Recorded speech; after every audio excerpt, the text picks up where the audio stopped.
The minority in Parliament is accusing the Mahama-led administration and the International Monetary Fund of violating the country's laws by approving and disbursing monies without parliamentary approval. The minority has also then asked the IMF to stop any further disbursement to government and make sure it does the necessary, have a recourse to Parliament. You're in government, let me start with you. Well, this sounds to you as an amusement? Yes, it has come to me as great surprise because the IMF program did not start overnight. It started logically with the Senchi consensus, where we all went to Senchi, excluding some few people, to deliberate on how to put Ghana on a sound footing. Senchi culminated into some homegrown solutions. Those homegrown solutions were taken to the IMF. They then turned out to be the medium-term fiscal consolidation policies of government. The solutions, the medium-term policy framework was brought to Parliament, and then it was benchmarked. We informed the people of Ghana what we intended to do. We intended to engage IMF to help support the budget and put Ghana on a stronger pedestal. We also informed them that there were certain benchmarks that we were to meet, and that if those benchmarks were met, IMF will support Ghana's budget over a period of 3 years with some disbursement. So all this was made known to Parliament, and Parliament gave government the go-ahead to enter into discussions with the IMF. Really? Yes. Yes. I mean, even just recently, as 2 months ago, the Minister of Finance came to Parliament and then gave a mid-year budget review. But that's not formal. I think what the minority is asking for is they are representatives of the people. They tend to do the agreement approval, so to speak, because inherent in all those processes are the necessary deliberations that will culminate ultimately in those approvals. What I heard a minority say is that Article 181 of the Constitution, and particularly Article 185 of the Constitution, which talks about loans. It's 183, actually. 183. 183 of the Constitution. So the whole of 181 is about loans. Yes. And that insofar as the disbursement of the budgetary support comes in the nature of a loan to government, that loan should have been brought separately to Parliament for approval. That's what the minority is saying. It's not that. So nobody can tell me that the whole IMF program did not go to Parliament. No, you're just saying that. Let's pick the loan. The loan. But there's a component truly that's a loan. Because yes, IMF, they have agreed to bail us out, but they are telling you this is not free money. Oh. We're giving it to you on certain terms. Yes. And so once it's not free money, it's a loan too. Yes. But then why shouldn't it then go to Parliament? Then you come back and ask, is this the first time that we have had bailouts with the IMF? Is that a good excuse? Well, completely.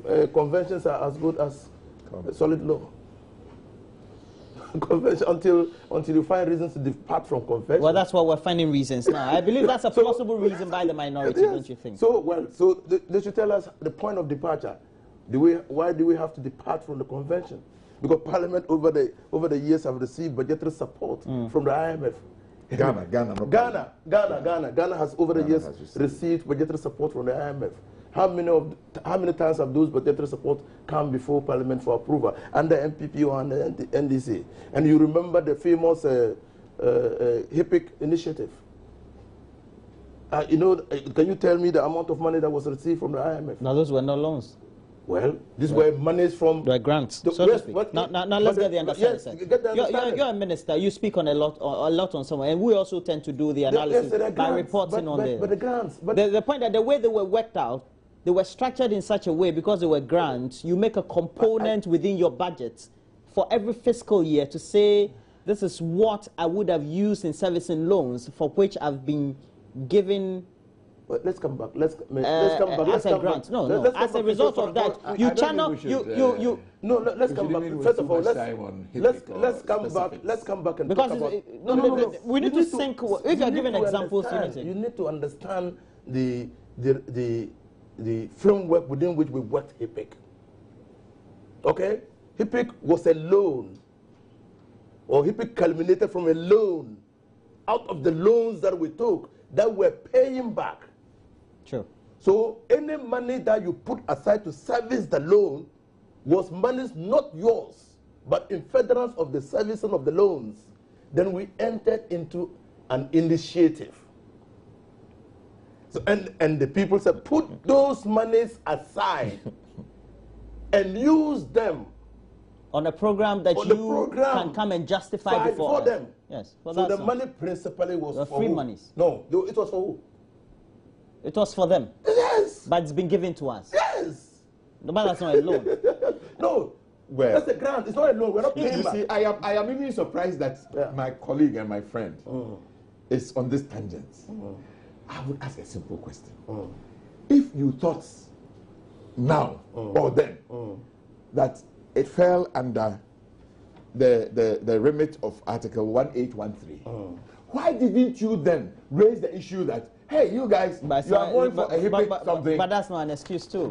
The point it's always been a norm. The point I am making is this. The tangent he has taken is, and this is my emphasis, that, it has been done, HIPIC, you did it, you did some IMF thing, you did under us. But that's true. Under you and under us. Well, the HIPIC have a certain problem. Why are you raising it now? I don't remember. So if you do something and it is not right, and all of a sudden you think that you must do the right thing, is it wrong? No. What we are saying is that the fact that we did things in the past, the fact that NDC1 did some IMF programs. Of course, when the PNDC was there was no parliament to come to. Yeah. But after '93, certainly there was parliament. Maybe those were the days of ignorance. When we came, I want to grant, let us grant that it was so. It was indeed so. Assume without admitting that it was so. That HIPIC was a loan, so it must have been brought. Yeah. It was a grant, but even grants we have, there is general agreement in Parliament. Yes. Even in grants, you have to bring them to Parliament. I grant you that. I grant you that. Yes. Let us grant that in your first NDC administration, 2009 to 2011, you did an IMF program. Yes. And it was not raised. Nothing stops us today from raising the flag that we are breaking the law. So it cannot be funny. We are breaking the law? Well, the finance minister consistently has announced this in the budget. Now, in various addresses to Parliament and various interactions between the Committee of Finance, of Parliament and various committees in their various interactions and the various organs, quasi-organs that we have around. At the end of the day, it's not as if we're very much oblivious to us going to the IMF. The content of what our negotiated tenets are with the IMF. Yeah, and indeed, what we're supposed to use the monies that we are going to take from the IMF for. So at the end of the day, why come plead innocence? Who is pleading innocence? Well, we are saying that what they did was contrary to law. Yes. What we are saying is that nobody has a difficulty about them. I can concede that the minister came to us and said, I want to go into a program with IMF. Okay. At the crunch. That is fine. That is a general policy direction. But this one speaks specific to the loan. There is a $918 million component, which is a loan. No, first of all, it's not a loan. What is it then? First of all, it's a loan. Well, if you take the general... They're giving us... Please. If you take it from the general position of loan simplicity, you might be led into deceiving yourself that this is a loan over which we create a right. One, we were asked to enter a program with certain benchmarks. Until you meet those benchmarks, no releases are made. Do you? And so, if you sign a loan, it goes onto your consolidated, the consolidated accounts, it goes into the books and goes into the loan books of this country. I agree. But this one doesn't. Wait. It is conditioned on something. Conditioned on something. Yeah.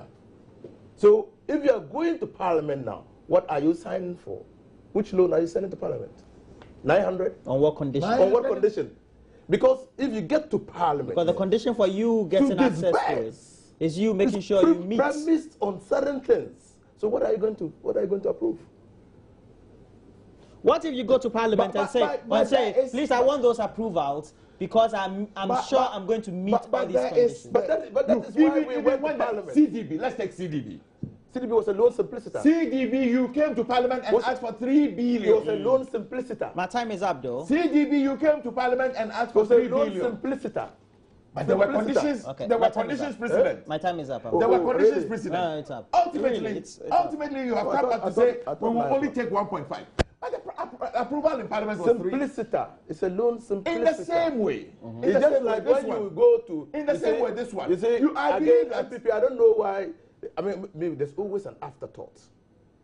When President Kufuor, in his first few months in office, flew to Nigeria and got Obasanjo to deliver 504 Peugeot cars to the police, what was it? Was it a loan? Was it a loan? What was it? It was a loan.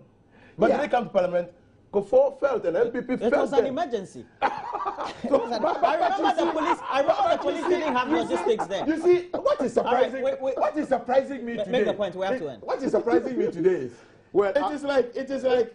Oh, but you have done some. No, so why I'm is not saying so. This is the time. Lawyer Inusai said it was in a state of emergency. Well, I don't even want to accept. But the law doesn't say we talk about state of emergency. But what I'm saying is that, and so when we decided to sell the aircraft, the Falcon, and take money from China. Oh, now you're citing examples. I won't allow you that. So what I'm saying, Inusai is a member of Parliament for Tamale Central. What I'm saying is that, and thanks for joining me, Minister of Roads.